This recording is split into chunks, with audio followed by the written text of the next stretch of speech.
کرم مانگتا ہوں، عطا مانگتا ہوں، الہی میں تجھ سے دعا مانگتا ہوں۔ اعوذ باللہ من الشیطان الرجیم، بسم اللہ الرحمن الرحیم۔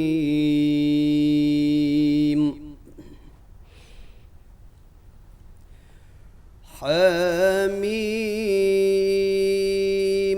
والکتاب المبین،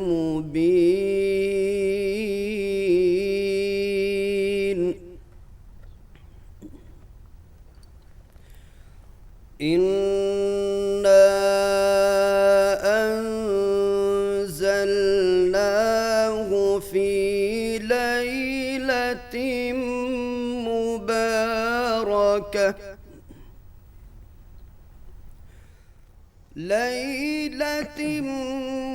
مُبَارَكَةٍ إِنَّا كُنَّا منذرين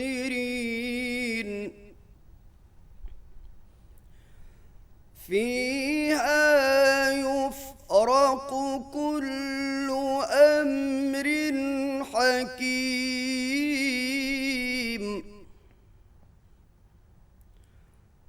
أَمْرًا مِّنْ عِنْدِنَا إِنَّا كُنَّا مُرْسِلِينَ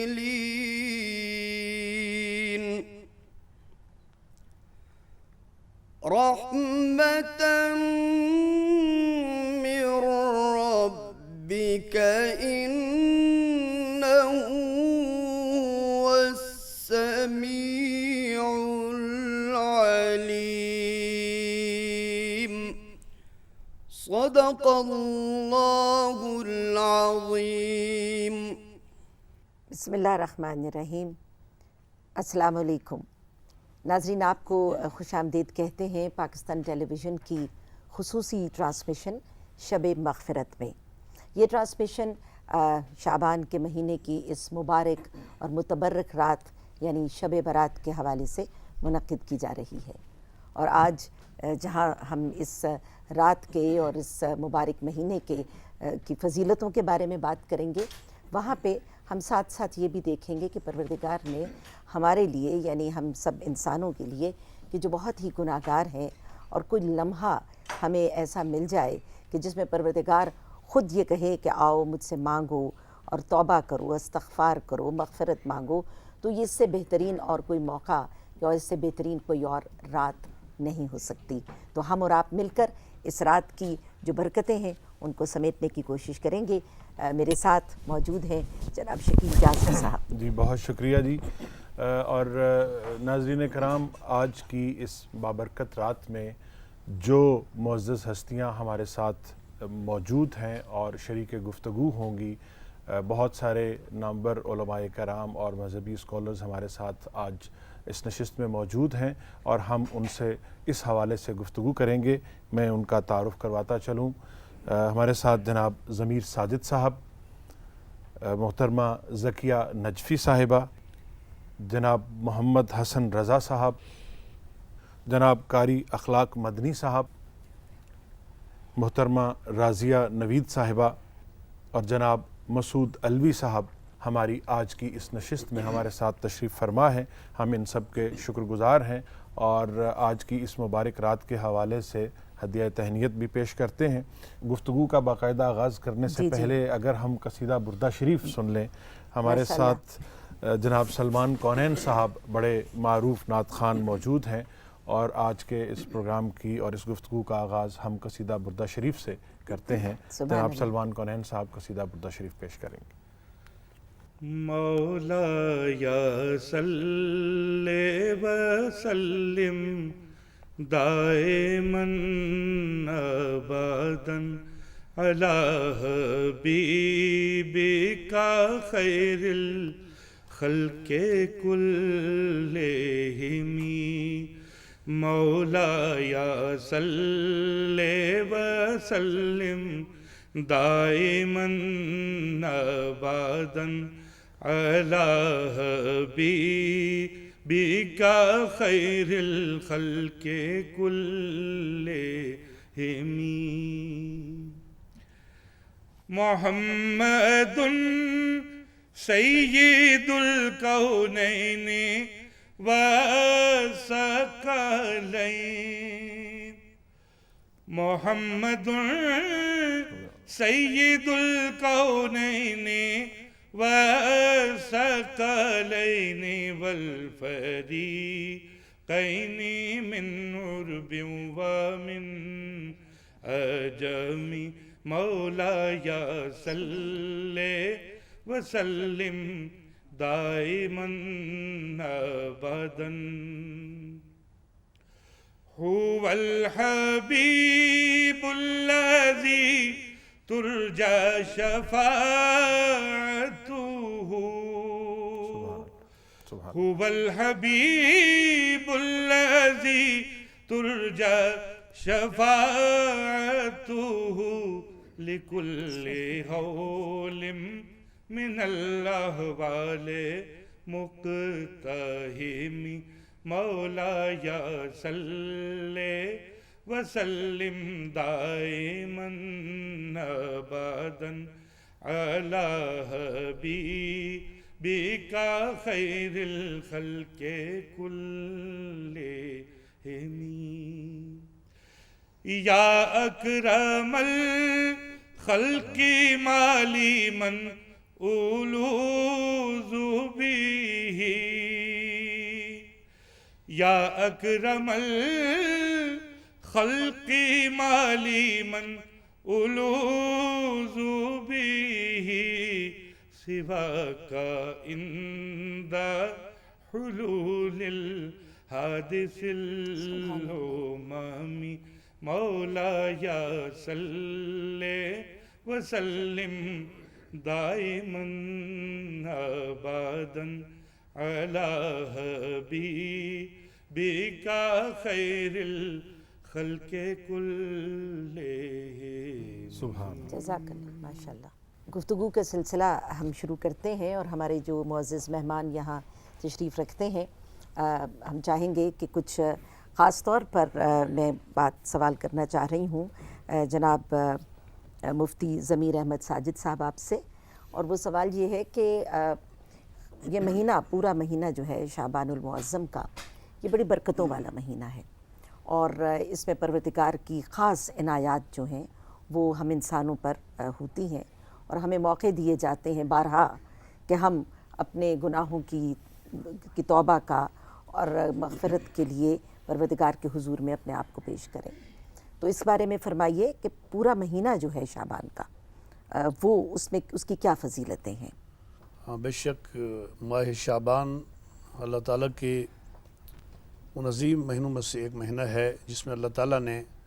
گنہگار مومنین کے لیے بہت سی نعمتیں عطا فرمائی ہیں. اور اگر ہم سرکار دو عالم صلی اللہ علیہ وسلم کے معمولات کو دیکھیں تو ہمیں نظر آتا ہے کہ سیدہ عائشہ صدیقہ رضی اللہ تعالیٰ عنہا فرماتی ہیں کہ نبی اکرم صلی اللہ تعالیٰ علیہ وسلم کو میں نے رمضان کے علاوہ ماہ شعبان میں جتنا کثرت سے روزے رکھتے ہوئے دیکھا ہے اتنا کسی اور مہینے میں روزے رکھتے ہوئے نہیں دیکھا ہے. سبحان اللہ.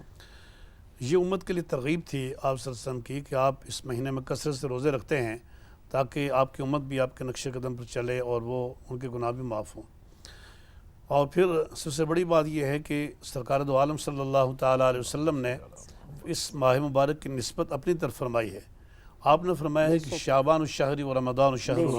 سبحان اللہ کہ شعبان میرا مہینہ ہے اور رمضان اللہ کا مہینہ ہے. سبحان اللہ. اس کا معنی یہ ہے کہ رمضان اللہ کا مہینہ اس لیے ہے کہ وہ تو اللہ تعالیٰ نے اس پہ روزے فرض کیے ہوئے ہیں، وہ تو ہماری ڈیوٹی ہے، وہ روزے رکھنے ہی ہیں، وہ اللہ کی طرف سے ہیں. لیکن شعبان کے روزے اللہ تعالیٰ کی طرف سے فرض نہیں ہیں مگر سرکار دو عالم صلی اللہ علیہ وسلم نے ان کو اپنایا ہے. جو سرکار دو عالم علیہ السلام کے معمولات ہیں اور صحابہ کرام کے معمولات ہیں، اولیاء امت کے معمولات ہیں اور ائمہ فقہا کے معمولات ہیں، وہ ہمیں یہ بتاتے ہیں کہ گناہگار مومنین اگر اس ماہ مبارک میں اللہ کی بارگاہ میں پیش ہو جائیں تو اللہ تبارک و تعالیٰ ان کے گناہوں کو معاف کرتا ہے۔ سبحان اللہ۔ قاری اخلاق مدنی صاحب ہمارے ساتھ تشریف فرما ہے۔ قاری صاحب یہ بتائیے گا کہ مغفرت، ہم اسے شب مغفرت کا بھی نام دیتے ہیں، شب برأت کا بھی نام دیتے ہیں، تو جو مغفرت کا ایک تصور ہے اسلام میں، اس کے حوالے سے ہمارے ناظرین کو تھوڑا سا بہرہ مند فرمائیے کہ اس کی کیا فضیلت ہے اس تصور کی، اور اس سے کیسے ہم استفادہ کر سکتے ہیں؟ محترم سامعین، آپ کا سوال جو ہے، انسان دو چیزوں سے مرکب ہے، ایک ہے جسم، ایک ہے روح۔ جسم نہ ہو تو روح کی کوئی حقیقت نہیں، اور روح نہ ہو تو جسم کی کوئی حقیقت نہیں۔ اور انسان کا جسم تین چیزوں سے بنا ہے، آگ، پانی اور مٹی۔ اور روح کی حقیقت اللہ رب العزت نے قرآن کریم میں فرمایا وَيَسْأَلُونَكَ عَنِ الرُّوحِ قُلِ الرُّوحُ مِنْ أَمْرِ رَبِّ، وہ امر ربی ہے۔ اب جسم کی غذا بھی اللہ نے بتائی، روح کی غذا بھی اللہ نے بتائی۔ اور روح کی غذا کیا ہے؟ وہ ہے قرآن کریم، وہ ہے نماز، وہ ہے استغفار، اور وہ ہے اپنے گناہوں، اپنے جسم کو پاک کرنے کے لیے استغفار ہے۔ اور حضور نبی کریم صلی اللہ علیہ وسلم کی ایک حدیث ہے، التائب من الذنب کما لا ذنب لہ، جو آدمی توبہ کرتا ہے اس کی توبہ اتنی قبول کر لی جاتی ہے کہ وہ یہ سمجھے کہ میں نے گناہ کیا ہی نہیں۔ تو استغفار کرنا اور توبہ کرنا، اللہ نے قرآن کریم میں فرمایا یا ایھا الذین آمنوا توبوا الی اللہ توبۃ نصوحا، اے ایمان والو توبہ کرو، اور ایسی توبہ کرو کہ پکی توبہ ہو، دل سے توبہ ہو۔ اور حضور نبی کریم صلی اللہ علیہ وسلم نے فرمایا کہ یا ایھا الناس توبوا الی اللہ فانی اتوب فی اليوم 100 مرہ، اے لوگو توبہ کیا کرو، میں خود 100 مرتبہ توبہ کرتا ہوں۔ اور یہ جو عدد ہے یہ مقرر نہیں، آپ اس سے زیادہ بھی استغفار کر سکتے ہیں۔ تو جتنا بھی استغفار کریں گے اتنا آپ کے لیے یہ روحانی غذا ہے، اور آپ کا بدن، آپ کی روح پاک ہوگی۔ جس طرح ہم اپنے بدن کو پاک رکھتے ہیں، روح کی پاکی کے لیے استغفار ہے، اللہ کا قرآن ہے، اللہ کا ذکر ہے۔ اور پھر جو ذکر کرتا ہے، اللہ رب العزت فرماتے ہیں تم میرا ذکر زمین پہ کرتے ہو، میں عرش پہ تمہارا ذکر کرتا ہوں۔ تم زمین میں انسانوں کے سامنے میرا ذکر کرتے ہو، میں عرش پہ فرشتوں کے سامنے ذکر کرتا ہوں۔ تو یہ اس رات میں اللہ نے ہمیں ایک وقت بتایا، اوقات بتائیں۔ اس مہینے کی بھی بڑی برکات ہیں، اور اس مہینے میں، اس رات میں اللہ کے ہاں ہم نے رجوع کرنا ہے، کیونکہ اللہ آسمان دنیا پہ آ کے اللہ فرماتے ہیں ہے کوئی مغفرت چاہنے والا، ہے کوئی گناہ گار کہ جس کو میں بخش دوں؟ میرے در پہ آؤ تو صحیح، میرے در کو آزماؤ تو صحیح، تمہارے آنے میں دیر ہو سکتی ہے، میرے راضی ہونے میں دیر نہیں ہوگی۔ وہ بڑا کریم ہے جی، اور غفور الرحیم ہے، وہ تو رحم کرنے والا ہے، کریم ہے، مغفرت کرنے والا ہے، اور اس کی رحمت تو بہانے ڈھونڈتی ہے۔ بالکل، اللہ کا ذکر جو ہے وہ ہر قسم کی جو ہماری اندرونی آلائشیں ہیں وہ انہیں پاک کرتا ہے۔ ذکیہ نجفی صاحبہ، اسی گفتگو کو بڑی خوبصورت بات چیت ہو رہی ہے، اور اسی کو آگے بڑھاتے ہوئے یہ فرمائیے کہ کیا کوئی خاص انداز پروردگار کے سامنے اس رات اپنے آپ کو کیسے پیش کریں کہ وہ ہماری حاضری کو قبول کر لے؟ بسم اللہ الرحمن الرحیم۔ سب سے پہلے تو میں ایک بات ضمناً عرض کرنا چاہوں گی کہ جو نیمہ شعبان ہے یہ یقیناً کسی بہترین انجام تک لے جانے کے لیے ہے، اور یہ استقبال ماہ رمضان ہے۔ صحیفہ سجادیہ میں امام زین العابدین علیہ السلام کی بڑی خوبصورت آج کی شب کی جو دعا ہے، اس کا مفہوم یہ ہے کہ پروردگار مجھے اس انجام تک پہنچا جس کے لیے تو نے قدر والی رات کو بھیجا ہے۔ اور قدر والی رات کیا ہے؟ شب قدر میں جو سب سے زیادہ ہم اللہ سے مانگتے ہیں وہ خلصنا من النار، کہ ہمیں نار جہنم سے نجات دلا۔ تو وہ نجات انسان کی کامیابی ہے، سب سے بڑی نجات ہے۔ تو اس نجات جیسے بہترین انجام تک پہنچنے کا جو آغاز ہے وہ نیمہ شعبان یا شب براءت ہے۔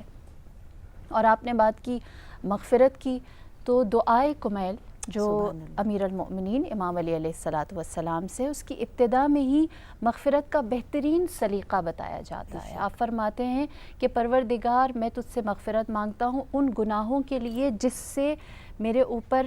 تو نے بلاؤں کو نازل کیا، وہ گناہ معاف کر دے۔ فرمایا ان گناہوں سے میری مغفرت فرما جو مجھے بدترین انجام تک لے کر جاتے ہیں۔ اللہ نے اچھا انجام رکھا ہے لیکن ہمارے گناہ ہمارے انجام کو برا کرتے ہیں۔ فرمایا ان گناہوں کی مغفرت فرما جو ہماری دعاؤں کو قبولیت سے روک دیتے ہیں۔ فرمایا ان دعاؤں سے ہمیں دور فرما کہ جس سے ہم اپنی عبادات کی قبولیت کو خدا کے نزدیک کوتاہ یا حقیر کر دیتے ہیں۔ وَكُلَّ خَطِيئَةٍ أَخْطَأْتُهَا، اور ہر وہ گناہ جو میں نے کیا، یعنی 6 چیزیں ایسی ہیں کہ جو انسان کی مغفرت کے راستے میں رکاوٹ بنتی ہیں۔ 6 مختلف گناہ ایسے ہیں، تو اس سے بہتر اور کوئی واضح ترین راستہ یا یوں کہوں کہ سلیقہ دعا یا مغفرت مانگنے کا ہر ہم نہیں جانتے ہم سے کون سا گناہ سرزد ہوا ہے، ہم نہیں جانتے کہ ہم نے خدا کو کس طریق سے ناراض کیا ہے، اور یقینی سی بات ہے جو مغفرت ہے یہ ایک عمل ہے نا، لیکن مغفرت کی جو منزل ہے وہ توبہ ہے، یعنی پلٹنا ہے، اللہ کی جانب بازگشت ہے۔ تو اس بازگشت کے لیے جو 6 راستے جاتے ہیں وہ امیر المؤمنین نے دعائے کمیل کی ابتدا میں ہی انسان کو تعلیم دے دی ہے۔ سبحان اللہ۔ محترمہ راضیہ نوید صاحبہ، یہ بتائیے کہ کیا ایسے کچھ اعمال ہیں جو خصوصاً اس شب کے حوالے سے ہیں کہ وہ اس شب میں مغفرت کو کس طریقے سے طلب کیا جائے؟ کوئی خاص اعمال ہیں اس رات کے حوالے سے؟ سب سے پہلے تو میں یہ عرض کرتی چلوں کہ ماہ شعبان جو ہے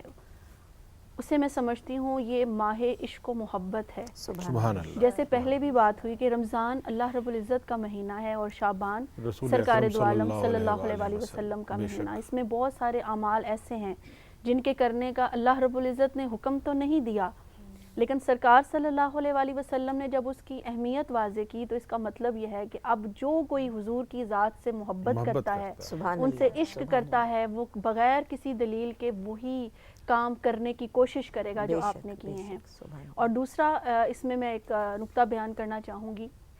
کہ ماہ شعبان المعظم کی جو ایک بہت بڑی فضیلت ہے وہ یہ ہے کہ اس میں آیت درود شریف نازل ہوئی۔ ان اللہ و ملائکتہ یصلون علی النبی یا ایھا الذین آمنوا صلوا علیہ وسلموا تسلیما۔ تو یہ وہ محبت والا مہینہ، میں نے اس کو اسی لیے کہا کہ جو محبت کرتے ہیں وہ درود و سلام اتنی ہی کثرت سے سرکار صلی اللہ علیہ وسلم کی بارگاہ عالیہ میں پیش کرتے ہیں۔ یوں تو آپ سارا سال ہی عمل کرتے ہیں، مگر ماہ شعبان میں میں سمجھتی ہوں کہ ہمارا وظیفہ ہی، ہمارا ورد ہی یہ ہو جانا چاہیے کہ ہم ہر لمحہ آپ صلی اللہ علیہ وسلم کی ذات مبارکہ پر درود و سلام پڑھیں۔ اب آپ نے کیونکہ اسپیسیفکلی اس رات کے حوالے سے سوال کیا، تو کسی نے امام حسن علیہ السلام سے سوال کیا کہ آپ جب اس رات کو عبادت کرتے ہیں تو کیا کرتے ہیں؟ تو آپ علیہ السلام نے فرمایا کہ میں اس رات کو 3 حصوں میں تقسیم کرتا ہوں۔ اس رات کے پہلے حصے میں میں اپنے نانا جان سرکار دو عالم صلی اللہ علیہ وسلم کی ذات پاک پر درود و سلام پڑھتا ہوں، اور ریفرنس میں انہوں نے یہ آیت کوٹ کی جو میں نے ابھی آپ کے سامنے پڑھی۔ دوسرا انہوں نے کہا کہ رات کا دوسرا حصہ جو ہے اس میں اللہ رب العزت کے حضور توبہ استغفار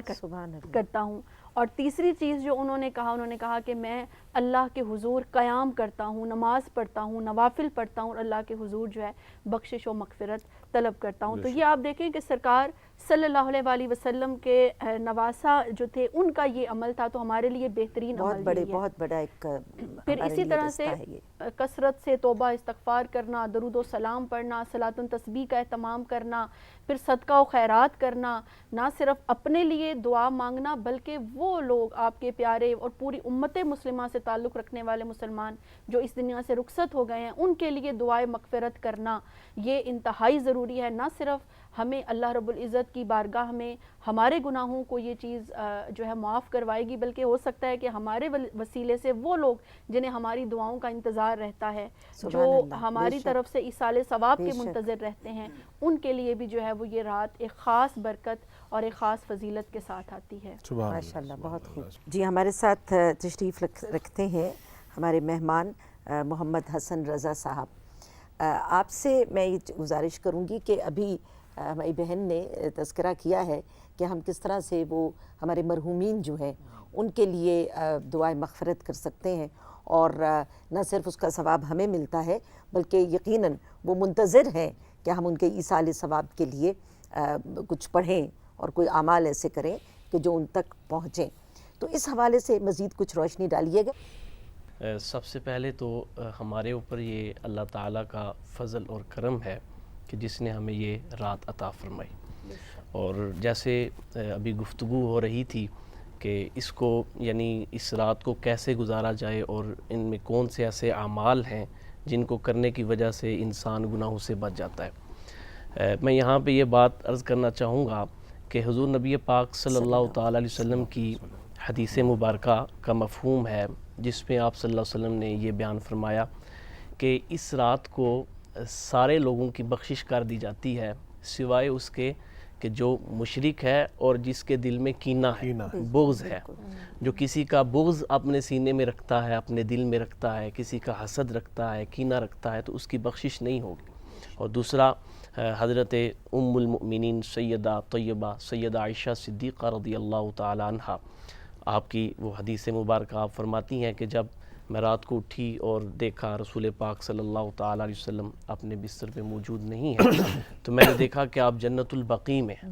تو وہاں پہ آپ فرماتی ہیں کہ میں نے یہ سنا کہ رسول پاک صلی اللہ تعالیٰ علیہ وسلم جو اس دنیا سے چلے گئے ہیں ان کے لیے دعائے مغفرت کر رہے ہیں، اور قرآن پاک میں بھی ہے ربنا اغفر لنا ولاخواننا الذین سبقونا بالایمان ولا تجعل فی قلوبنا غلا للذین آمنوا ربنا انک رؤوف رحیم۔ تو یہ تمام جو اعمال رسول پاک صلی اللہ علیہ وسلم کی سنت مبارکہ سے ہمارے تک پہنچے ہیں، ان کو ہم کرنا چاہیے اور اللہ تبارک و تعالیٰ سے استغفار کرتے رہنا چاہیے، اور جو ہمارے دل ہیں ان کو کینہ سے پاک کر کے جب ہم اللہ کی بارگاہ میں جھکیں گے، رکوع سجود کریں گے، تو اللہ تعالیٰ خوش ہوں گے اور ہماری بخشش بھی فرما دیں گے۔ سبحان اللہ، بہت خوب۔ ناظرین، ہمارے ساتھ جناب مسعود علوی صاحب تشریف رکھتے ہیں، اور مسعود صاحب، ابھی جو گفتگو ہو رہی ہے کہ اس مبارک رات میں کیا کیا اعمال کرنے چاہیے، اور اس میں ہم نے کہا کہ جو عبادات ہیں، مغفرت ہے، جو لوگ گزر گئے ہیں، ہمارے جو پیارے اس دنیا سے چلے گئے ہیں، ان کی مغفرت کے لیے، لیکن اس کے ساتھ ساتھ بہت سارے لوگ اس رات میں کچھ دوسری جو معاملات ہیں ان میں بھی انوالو ہو جاتے ہیں۔ جیسے بچپن سے ہم دیکھتے آئے ہیں کہ شب برات سے مراد ذہن میں یہ آتی ہے کہ لوگ پھلجھڑیاں چھوڑ رہے ہیں، پٹاخے چھوڑ رہے ہیں، یا وہ کوئی یہ اس طرح کے کام کر رہے ہیں۔ تو یہ کیا ان کی کیا حقیقت ہے، اور کیا ہمیں اس رات میں کن کن اعمال سے گریز کرنا چاہیے؟ بہت اچھا سوال ہے اور انتہائی اہم بھی ہے۔ اس کی وجہ یہ ہے کہ ہمارا دین اسلام ہمیں جو ایک خاص طریقہ عبادت سکھاتا ہے، وہی دین ہمیں رہنے کا، ہمیں بول چال کا، زندگی کے تمام معاملات، جیسے ہم کہتے ہیں نا، اسلام کو کہتے ہیں کہ یہ کمپلیٹ کوڈ آف لائف ہے، آپ کو ایک ایک چیز بتائے گا۔ تو یہ ہمیں بتاتا ہے کہ آپ نے اس رات میں اللہ رب العزت کے قریب ہونا ہے۔ اب ہم دیکھتے ہیں کہ قرآن کریم جو ابھی اس پروگرام کے آغاز میں ہمارے محترم قاری صاحب نے قرآن کریم کی آیت پڑھی، فیہا یفرق کل امر حکیم، اسی طرح جناب نبی کریم صلی اللہ علیہ وسلم، آپ صلی اللہ علیہ وسلم کا طرز عمل یہ ہے کہ آپ عبادت میں یہ رات گزار رہے ہیں، اور ہمارے لیے آئیڈیل شخصیت جناب رسول اللہ صلی اللہ علیہ وسلم ہے۔ تو ہم جتنے بھی اس شب برات کے حوالے سے ایکسائٹیڈ ہو جائیں یا اس پہ ہم جو ہے نا کچھ کرنا چاہ رہے ہوں، تو ہمیں یہ دیکھنا چاہیے کہ ہمارے لیے جو رول ماڈل ہیں وہ کیا کر رہے ہیں، ہماری آئیڈیل جو پرسنالٹی ہے اس کا طرز عمل کیا ہے۔ وہ طرز عمل تو یہ ہے کہ جناب رسول اللہ صلی اللہ علیہ وسلم اس رات کھڑے ہوئے تھے اور سیدہ عائشہ رضی اللہ تعالیٰ عنہ کہتی ہیں کہ آپ نے سجدہ کیا اور آپ سجدے میں ہی پڑے رہے، سبحان اللہ، بہت دیر گزار دی، حتیٰ کہ میں اپنی جگہ سے اٹھی اور آپ کے پیر مبارک کو جا کے میں نے دبایا۔ آپ صلی اللہ علیہ وسلم نے نماز مکمل کی، فرمایا کہ عائشہ یہ آج کی جو رات ہے یہ ایسی اہم رات ہے کہ اس رات میں اللہ رب العزت قبیلہ بنو کلب کی جو بکریاں ہیں ان کے جتنے بال ہیں اس سے بھی زیادہ لوگوں کی بخشش کر دیتے ہیں، تو اس لیے میں نے اتنا لمبا سجدہ کیا۔ سیدہ عائشہ نے فرمایا یا رسول اللہ ایسی کوئی بات نہیں ہے، میں سمجھی تھی کہ خدا نخواستہ آپ کی روح وہ قبض ہو چکی ہے اور آپ سجدے کی حالت میں پڑے ہوئے ہیں، میں تو ڈر کی وجہ سے اٹھ گئی۔ اب یہ دیکھیں کہ جناب رسول اللہ صلی اللہ علیہ وسلم کا طرز عمل کیا ہے، اور ہم اگر اس موقع پہ آتش بازیاں کر رہے ہوں یا ہم اس موقع پہ شور شرابہ کر رہے ہوں یا ایک آدمی عبادت کر رہا ہے اور ہم باہر پٹاخے وغیرہ پھوڑ رہے ہیں تو یقیناً اس میں خلل آئے گا، عبادت میں تو عبادت میں بھی خلل آئے گا، اور دوسرا یہ ایک ایسی چیز ہے جو غیر سنجیدگی کا مظاہرہ ہے۔ مسلمانوں کا جو ایک طرز عمل ہے، ایک مسلم کا جو طرز عمل ہے اس سے یہ مطابقت نہیں رکھتی۔ ناظرین، گفتگو ہو رہی ہے شب مغفرت کے حوالے سے، نبی اکرم صلی اللہ علیہ وآلہ وسلم کی معمولات کے حوالے سے ان کا ذکر چل رہا ہے، تو اسی ذکر کو ہم جاری رکھتے ہوئے ہمارے ساتھ نعت خواں ثنا نعمت موجود ہیں، تو ہم ان سے نعت نبی کریم صلی اللہ علیہ وآلہ وسلم کی درخواست کرتے ہیں۔ نوری محفل پہ چادر تنی نور کی،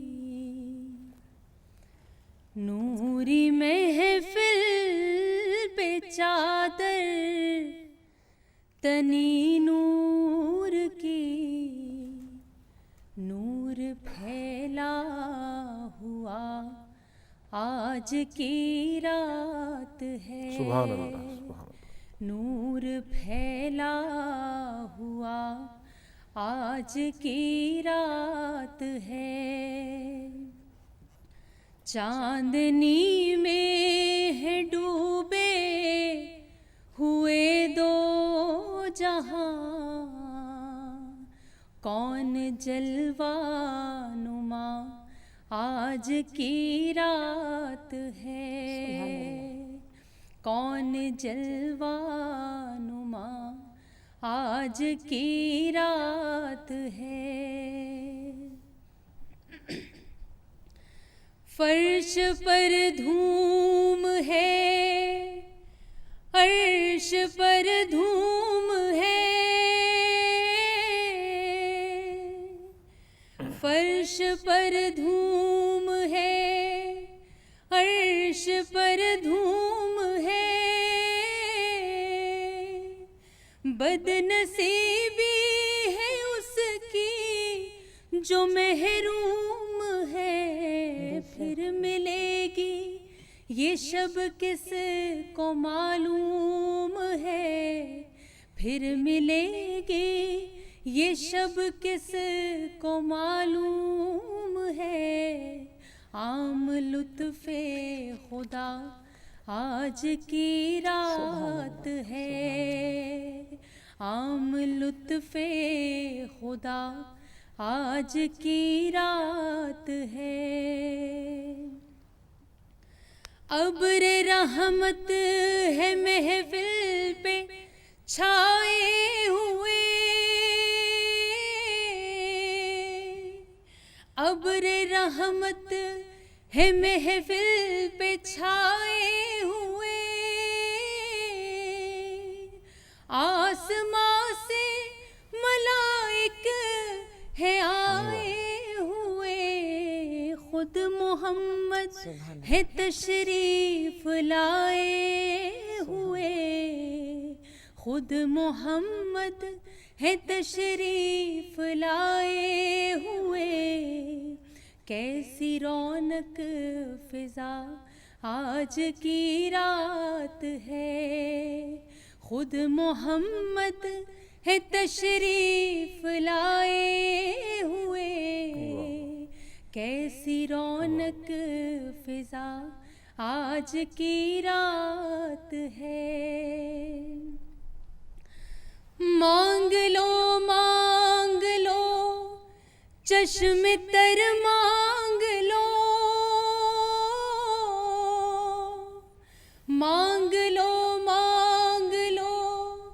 چشم تر مانگ لو درد دل اور حسن نظر مانگ لو کملی والے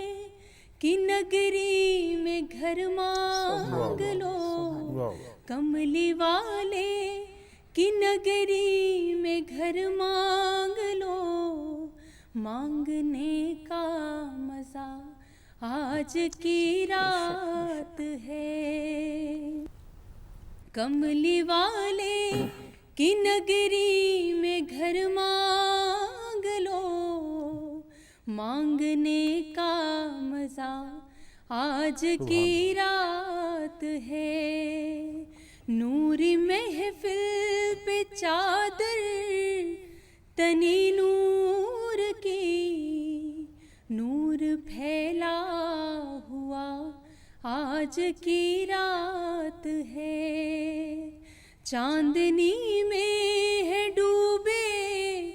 ہوئے دو جہاں کون جلوہ نما